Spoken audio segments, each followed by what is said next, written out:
This video goes over America's westward expansion. In the 1800s, America expanded rapidly. The Louisiana Purchase occurred in 1803 and kick-started westward expansion. In 1846, America signed the Oregon Treaty, and in 1848, America acquired a large amount of land from Mexico due to the Mexican secession. This acquisition of land encouraged many Americans, generally white Americans, to expand westward, looking for a better life. One big idea at the time was that of manifest destiny. Manifest destiny was the belief that white Americans were destined, by God, to expand westward across the continent. This idea of divine expansion was often used to justify violence against Native Americans. Hundreds of thousands of Native Americans were forcibly removed from their homes, an event commonly referred to as the Trail of Tears. Many Native people died resisting the removal, and many died along the journey. Native Americans were not the only ones who faced problems from white settlers. Many Mexicans chose to become U.S. citizens at the end of the Mexican-American War, and many Chinese immigrants came to the West during the California Gold Rush. The West was also home to many free Africans. These groups of people faced lots of racism from white settlers and were treated as second-class citizens. Due to rapid expansion, there were less rules regarding gender and sexuality in the West than there were back east. The West was home to a thriving economy that wasn't based on a heterosexual family structure, which allowed people to become financially independent. When a society isn't based on heterosexual family structures and allows individual people to gain economic freedom, there's often more freedom regarding gender and sexuality. There were also more men than women in the West. Men would often dance together at social gatherings, and cross-dressing was an acceptable form of entertainment. There are several records of same-sex relationships between men. Badger Clark was a cowboy. Cowboys worked long hours on the range. They often did everything with another cowboy, or partner, and depended on one another for survival. A cowboy's partner could be his only human connection for days. Badger Clark wrote a poem about his partner, Al, titled The Lost Partner. He wrote, "We loved each other the way men do, and never spoke about it, Al and me. But we both knowed, and knowin' it was true, was more than any woman's kiss could be." Badger Clark and Al clearly had a deep emotional relationship that may have had a sexual component to it. Their love was, to quote Badger Clark, more than any woman's kiss could be. The cowboy is also a great example of the American man, a concept we've discussed a few times. The idea of the American man changed and evolved throughout history, and the West was no exception. In the West, the American man became bold and adventurous, like a cowboy. He was free from society and rules, as were cowboys, given that they spent most of their time on the range and away from society. The American man could just be a man in the wild, rugged wilderness. He was so manly that he didn't need a woman to prove his masculinity. The West gave women freedom from gender restrictions in the East. Women in the West were able to do work traditionally done by men, such as running ranches or driving stagecoaches. But many businesses refused to hire women, or would only hire them for traditional women's work. Many women in the West decided to dress as men. Being perceived as a man helped many of them get jobs they wouldn't be able to have as a woman, but that's not the only reason women would cross-dress. Traveling alone as a woman was dangerous, especially in the West, but traveling as a man was safer. Some women cross-dressed to avoid being caught for a crime they committed, or to commit crimes. Same-sex attraction between women wasn't accepted by society at the time, but if one of the women dressed as a man, they were more likely to be accepted by society. Some women dressed as men because they wanted to live as men. Many women who cross-dressed were arrested for vagrancy, a crime people were charged with for breaking gender and sexual normalities. Mary Johnson was a Canadian woman who came to the United States when she was about 20 years old.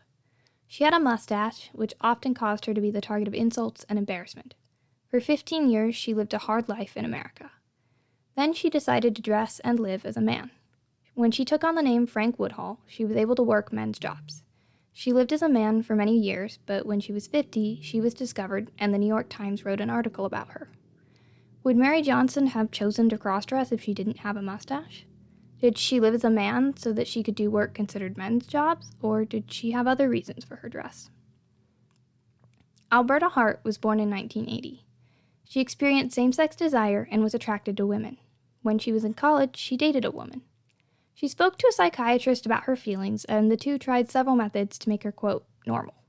Same-sex desire was not accepted and was considered abnormal at the time. After both hypnosis and psychotherapy failed, Hart asked for a hysterectomy. After receiving the procedure, Hart began living as a man. He took on the name Alan, cut his hair, and dressed in men's clothing. When male hormones became available, he took them. Alan Hart married 2 women throughout his life. Alan Hart was a doctor, and he had to move his practice several times due to people discovering he was born a woman. He faced lots of social stigma and was forced to resign from several jobs. He did research on tuberculosis and pioneered using x-rays to diagnose it, likely saving thousands of lives. The method is still being used today to diagnose the disease. It's hard to definitively say things about Alan Hart. He asked for his letters and photographs to be destroyed after he died. His psychiatrist notes say he identified more as a boy than a girl in early childhood, but those records could be biased. He could have decided to live as a different gender because he wanted to be a man, or he could have chosen to do so because of his attraction to women. Some men in the West dressed as women. Some only did so in specific circumstances, while others dressed and lived as women. There weren't many women in the West, so sometimes during dances, men would don dresses and dance the role of a woman. Some men were female impersonators. These men dressed as women on stage to entertain others, and their shows were quite popular. Just like female crossdressers, some men cross-dressed to commit crimes. Other men claimed they dressed as women as a joke or a prank. Ferdinand Haysch often wore women's clothing at night to fool his friends. He would dress as a woman and sit next to them on cable cars. His friends wouldn't recognize him, and Haysch took great joy from that. He made his own garments and eventually had an entire wardrobe of women's attire. Haysch became somewhat well known, and one night a crowd of people who wanted to see him formed outside of his house. The crowd became unruly and threw stones at Haysch, shattering several of his windows. Haysch threw wood at them from the roof of his house. The police arrested Haysch instead of the crowd for the incident. Some men dressed and lived as women, such as Mrs. Nash. She was a laundress for the U.S. Army and married 4 times throughout her life. Mrs. Nash helped deliver many babies and was beloved by her town. When she died, she asked for her clothes not to be removed from her body, but they were, and the town discovered her sex.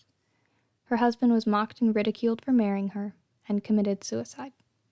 When discussing people who cross-dressed, it's important to remember that most of what we know comes from newspapers at the time. These papers may have had biases, and many of the people who were written about or interviewed may have had reason to lie about why they chose to dress the way they did. Nevertheless, female and male cross-dressers did exist. Reaction to men and women who cross-dressed varied.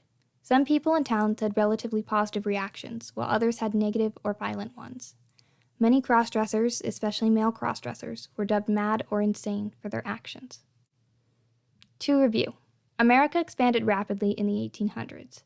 During this expansion, the idea of manifest destiny was often used to justify violence against Native people.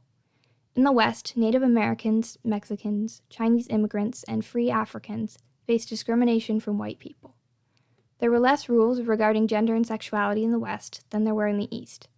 There are several records of same-sex relationships in the West, such as those of Badger Clark and Al. During the period of time surrounding the westward expansion, the American man changed and evolved. He became a bold, adventurous man who was free from society and rules. The West gave women freedom from gender restrictions in the East. It's difficult to know exactly why people cross-dressed. Many women in the West decided to dress and live as men for a variety of reasons, such as getting a job, committing crimes, disguising their identities, safety, experiencing same-sex attraction, and wanting to live as a man. Some men dressed as women for dances, as a joke, as female impersonators, or because they wanted to live as a woman. Some people in towns had relatively positive reactions to people who cross-dressed, while others had negative or violent ones.